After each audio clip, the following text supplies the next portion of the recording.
ওকে, সবাইকে স্বাগতম। গত ভিডিওতে আমরা অ্যানাকোন্ডা সাকসেসফুলি ইনস্টল করেছিলাম। আহ, আজকে আমরা প্রজেক্ট তৈরি করা শিখব Django ইউজ করে। সো এর জন্য আমাদের যেটা দরকার হবে সেটা হলো ভিজুয়াল স্টুডিও কোড। সবাই আশা করব এটা ইনস্টল করে নেবেন। এটা একটা নর্মাল সফটওয়্যার ইনস্টলের মতো, সো এটা আমি দেখাচ্ছি না। আমরা প্রথমে উইন্ডোজ পাওয়ার শেলটা ওপেন করে নেব।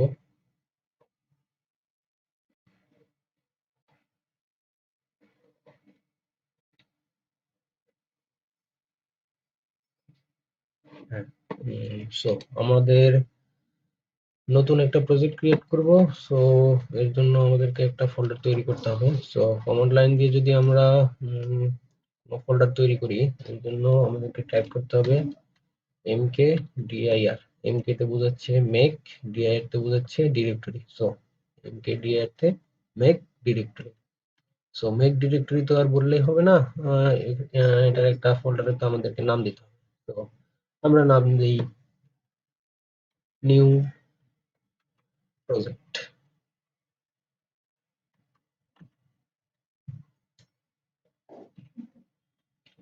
হ্যাঁ, দেখতে পারতেছি সাকসেসফুলি নিউ প্রজেক্ট নামে একটা ফোল্ডার তৈরি হয়ে গেছে।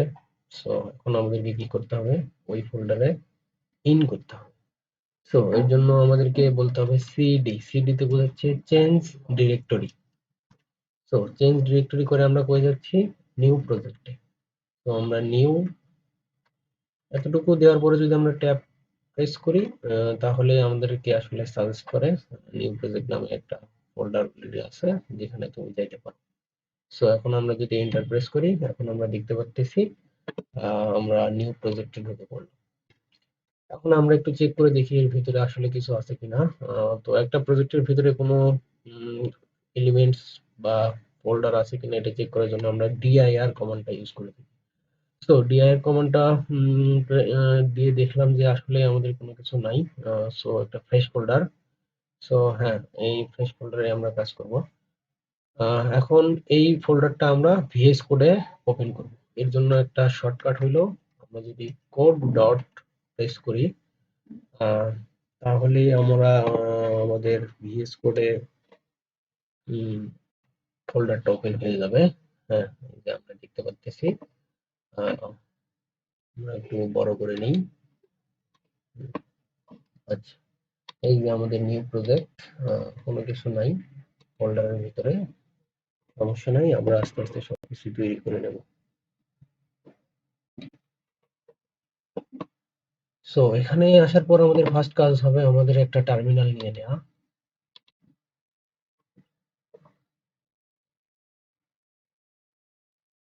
হ্যাঁ, আচ্ছা, আমরা টার্মিনাল নিলাম। ওকে, এখন আমরা এই জায়গায় কন্ডার বেজ এনভায়রনমেন্ট অ্যাক্টিভেট করেও কাজ করতে পারি, অথবা নতুন একটা এনভায়রনমেন্ট ক্রিয়েট করতে পারি। সো আমরা প্রথমে নতুন একটা এনভায়রনমেন্ট ক্রিয়েট করবো। এর জন্য আমাদেরকে কি করতে হবে, কন্ডা ক্রিয়েট। আমরা বলতেছি কন্ডা তুমি ক্রিয়েট করো। কি ক্রিয়েট করবা,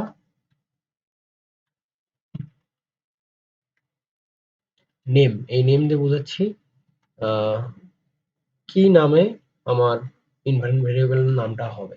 ঠিক আছে, সো আমরা দিলাম হলো মাই ইএনভি। সো কোনটাকে বলতেছি ক্রিয়েট করতে, একটা ভেরিয়েবল এনভায়রনমেন্ট ক্রিয়েট করতে যার নাম কিনা মাই ইএনভি। সো আমরা যদি এটার পরে এন্টার দিই, কোনটা আমাদেরকে নতুন একটা এনভায়রনমেন্ট ক্রিয়েট করে দিচ্ছে।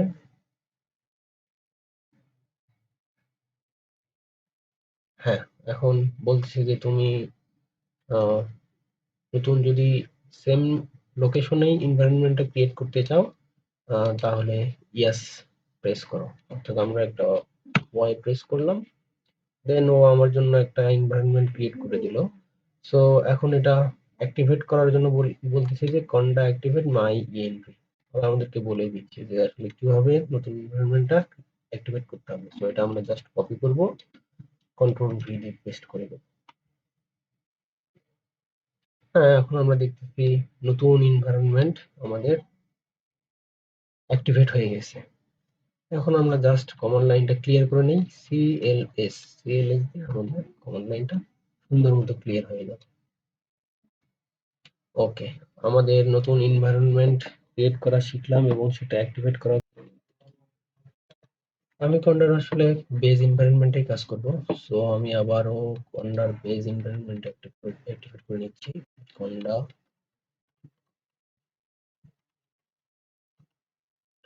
আপনারা চাইলে নতুন এনভায়রনমেন্টে কাজ করতে পারেন, কোনো প্রবলেম নাই। তো পাইথন ল্যাঙ্গুয়েজের সবথেকে বড় সুবিধা হলো এর বিশাল প্যাকেজ ভান্ডার। ইনরিচ প্যাকেজ থাকার কারণেই পাইথন এত পপুলার।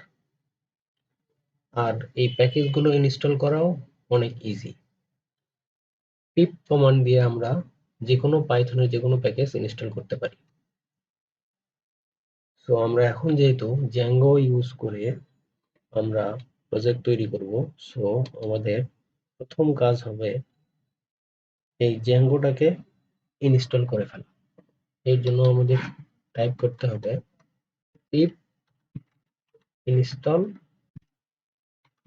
জ্যাঙ্গো।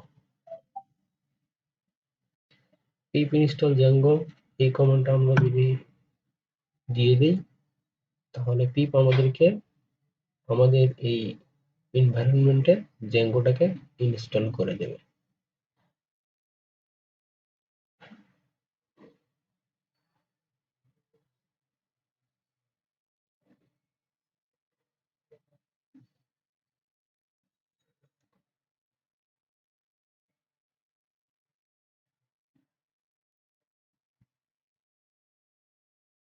একটু সময় লাগতেছে।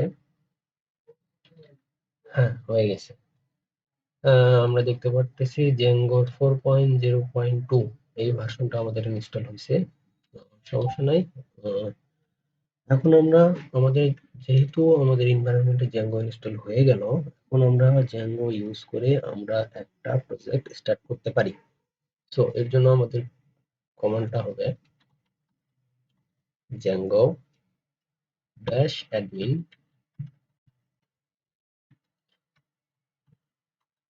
জ্যাঙ্গো অ্যাডমিনকে আমরা বলতেছি স্টার্ট প্রজেক্ট। একটা প্রজেক্ট স্টার্ট করো আমার জন্য করে। আহ, তার নামটা হবে এনিথিং, নাম দিতে পারি। আমরা এখন যেহেতু একটা পোর্টফোলিও প্রজেক্ট ডিজাইন করব, সো আমরা দিয়ে দেই পোর্টফোলিও, মাই পোর্টফোলিও।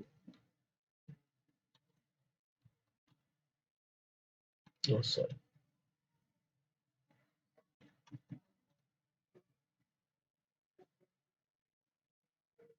এখন ঠিক আছে। ওকে, সো এখন আমরা যদি এই অবস্থায় ইন্টার দেই, তাহলে জ্যাঙ্গোর প্রজেক্ট একটা ক্রিয়েট হবে। বাট তখন ডিরেক্টরিটা এই আমাদের যে নতুন ফোল্ডার এর ভেতরেই ক্রিয়েট হবে। মানে প্রজেক্টের জন্য আলাদা একটা ফোল্ডার তৈরি হবে। সো এটা আমরা চাই না। আমরা ওইভাবে কাজ করব না।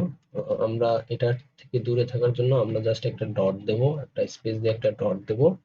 আহ, এভাবে যদি আমরা করে ফেলি, তাহলে আমাদের এখানেই আমাদের একটা উম, আলাদা একটা প্রজেক্ট নতুন করে ভিতরে আর কোনো ফোল্ডার তৈরি হলো না।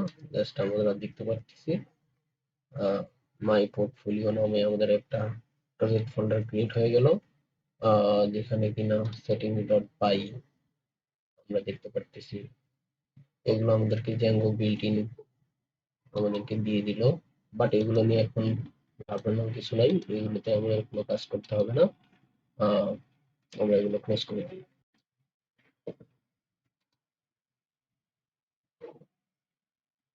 এখন আমরা জ্যাঙ্গো একটা web application, web based framework, যেখানে কিনা আমরা অ্যাপ্লিকেশন তৈরি করতে পারি।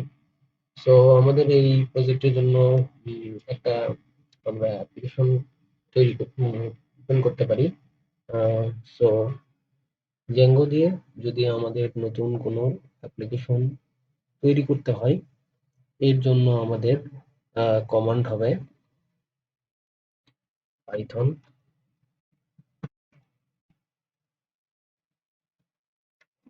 manage.py start app।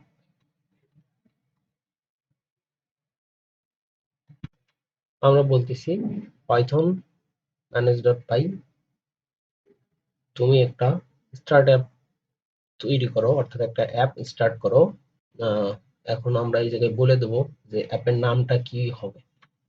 সো আমরা যেই একটা নিউ নামে একটা আমরা অ্যাপ ক্রিয়েট করে ফেলি।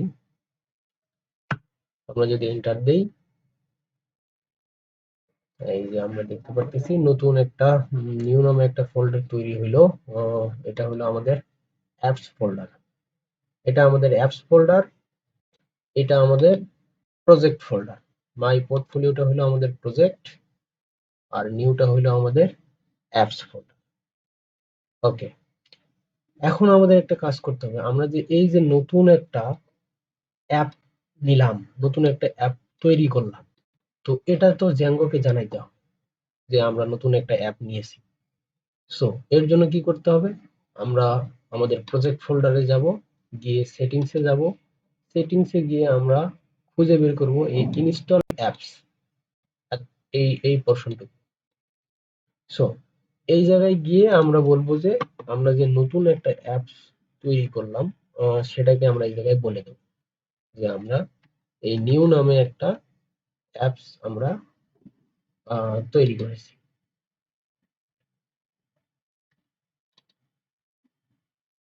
ওকে, আমাদের অ্যাপস তৈরি কমপ্লিট। এটাকে আমরা আবার ক্লোজ করে দেবো, এটার দিকে আমরা তাকাবো না। এখন আমাদের কি করতে হবে?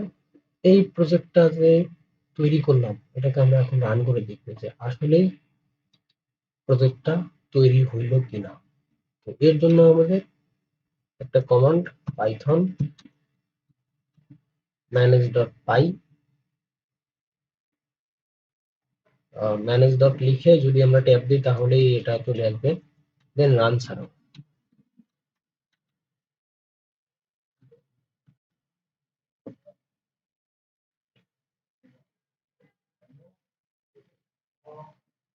ওকে, আমরা দেখতে পারতেছি অলরেডি আমাদের ডেভেলপমেন্ট সার্ভারটা স্টার্ট হয়েছে, বাট তারা আমাদেরকে বলতেছে যে তুমি প্রথমে মাইগ্রেট কমান্ডটা চালায় নাও, তারপর তুমি এই জায়গায় ই করো। সো আমরা এটা আসলে একটু কন্ট্রোল সি দিয়ে কুইট করে ব্রেক করে নিই। দেন আমরা এই জায়গায় আমাদেরকে যে সাজেশনটা করলো পাইথন ম্যানেজ ডট পাই মাইগ্রেট, থেকে আমরা কন্ট্রোল সি দিয়ে কপি করে নিয়ে কন্ট্রোল ভি দিয়ে পেস্ট করব। দেন এটা আমরা আগে মাইগ্রেট করে নিই। ওকে, সুন্দর মতো আমাদের মাইগ্রেট হয়ে গেল ডাটাবেজের সঙ্গে।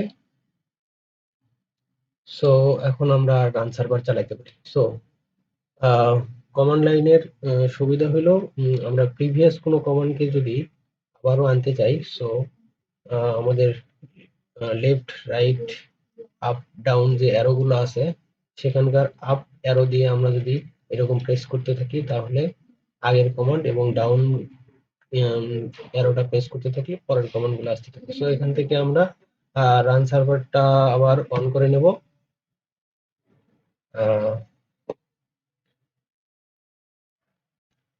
হ্যাঁ, আমরা দেখতে পাচ্ছি, হ্যাঁ আমাদেরকে একটা ইউআরএল দিয়েছে তারা।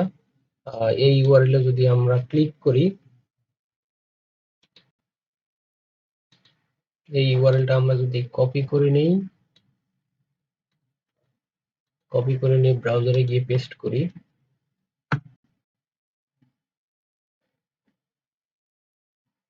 হ্যাঁ তাহলে এই যে দেখাচ্ছে দা ইনস্টলড ওয়ার্ক সাকসেসফুলি, কনগ্রাচুলেশন। তো কনগ্রাচুলেশনস টু ওয়াল, আমরা জ্যাঙ্গোর একটা অ্যাপ্লিকেশন সাকসেসফুলি ক্রিয়েট করতে পেরেছি। সো আজকে এতটুকুই। আমরা নেক্সট ভিডিওতে কিভাবে ওয়েব পেজ ডিজাইন করতে হয় এবং ভিউ ইউআরএল নিয়ে কথা বলবো। ধন্যবাদ সবাইকে।